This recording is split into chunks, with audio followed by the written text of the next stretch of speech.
नमस्कार दोस्तों, स्वागत है आपका आपके अपने चैनल शिक्षा की ज्योति ऑल क्लासेस पर। तो आज की क्लास में हम पढ़ेंगे वाइगोत्स्की का सामाजिक सांस्कृतिक विकास का सिद्धांत।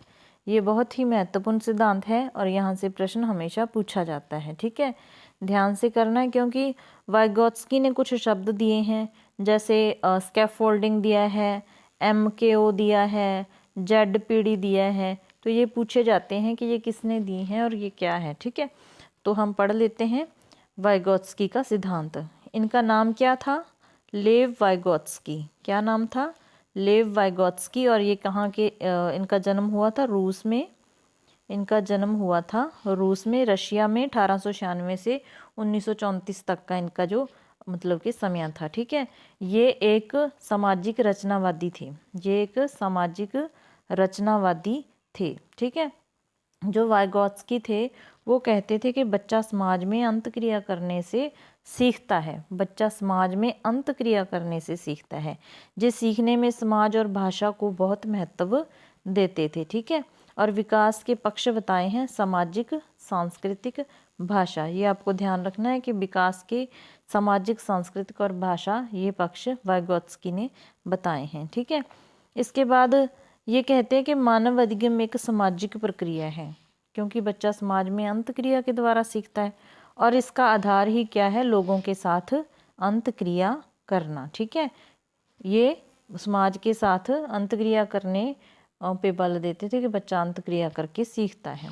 फिर इन्होंने 3 पहलू बताए हैं विकास के। भाषा बताया है, संस्कृति बताया और सामाजिक अंतक्रिया। ये आपको याद रखने हैं। इसके बाद इनके द्वारा जो दिए गए शब्द हैं वो क्या है? सबसे पहले है स्कैफोल्डिंग। सबसे पहले है स्कैफोल्डिंग। इसका स्कैफोल्डिंग क्या होता है?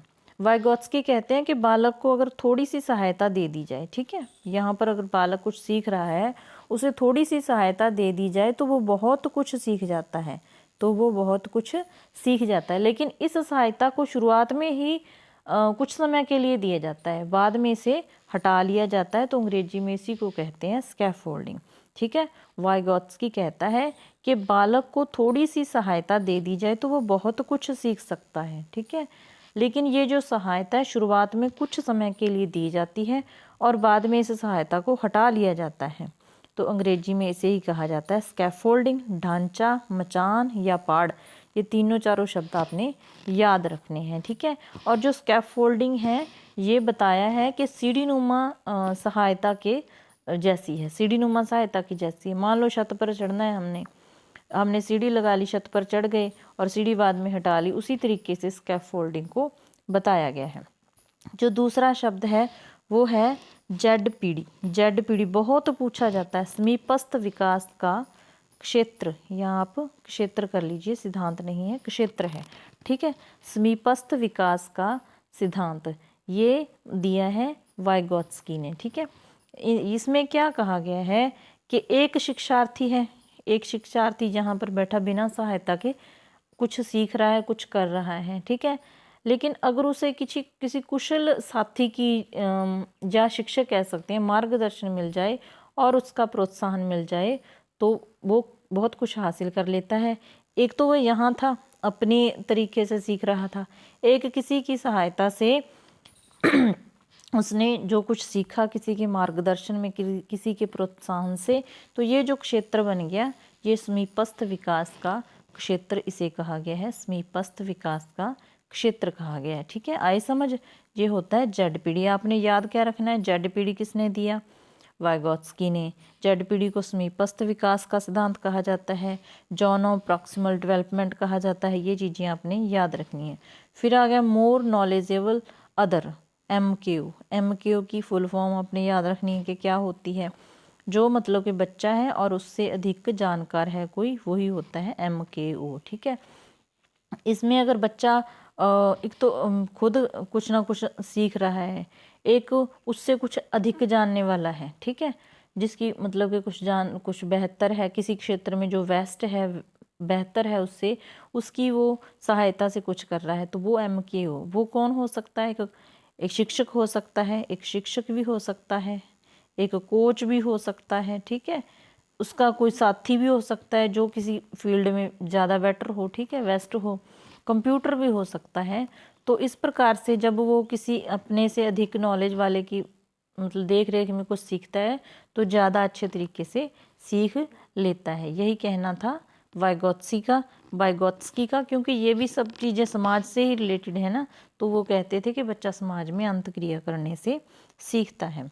इसके अलावा भाषा के 3 रूप, भाषण है यहाँ पर, भाषण के 3 रूप माने हैं वाइगोत्स्की ने। ये बहुत पूछा जाता है, आपको स्टेटमेंट दे दी जाएगी और पूछा जाएगा ये कौन सी स्पीच है, हर बार प्रश्न पूछा जाता है यहाँ से।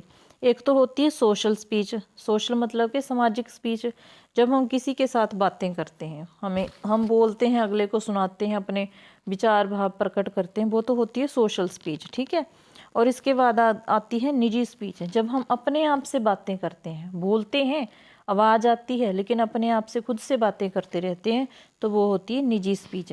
इसके बाद जो तीसरी स्पीच है साइलेंट स्पीच, इनर स्पीच कह सकते हैं, इसे हम मौन वाचन भी कहते हैं या आंतरिक भाषण।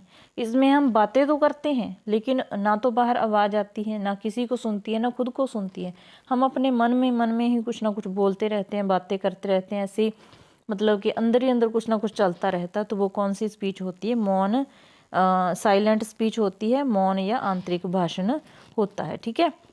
तो ये आपको अच्छे तरीके से याद रखनी है, ये पूछी जाती है पेपर में। फिर स्कैफोल्डिंग के कुछ स्टेप बताए हैं वाइगोत्स्की ने, ये ध्यान में रखने।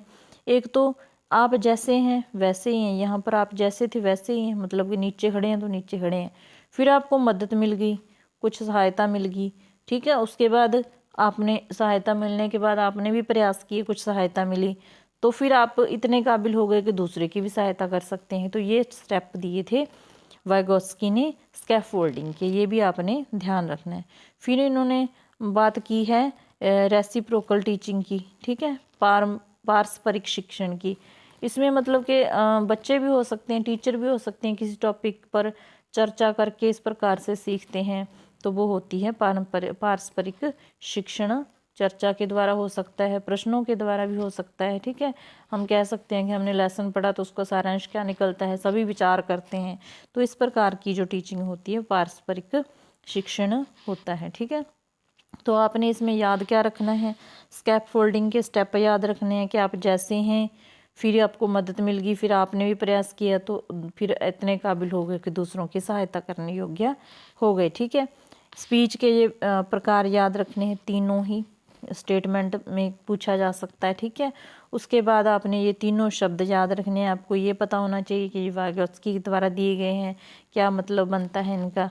इसके अलावा आपको ये पता होना चाहिए कि जो वाइगोत्स्की थे वो सामाजिक अंतक्रिया को महत्व देते थे, सामाजिक सांस्कृतिक भाषा इसने विकास के पक्ष बताए हैं, ठीक है। तो ये रशिया के थे, इनके सिद्धांत का क्या नाम है, ये चीज़ें आपको इसमें याद रखनी है। उम्मीद है यहाँ से आने वाला प्रश्न आपका गलत नहीं होगा। अगर क्लास अच्छी लगी तो लाइक करना, अगर चैनल पर पहली बार आए हो तो चैनल को सब्सक्राइब करना। मिलते हैं नेक्स्ट क्लास में, इसी प्रकार से हम साइको को कंप्लीटली पढ़ेंगे, ठीक है। Thanks for watching.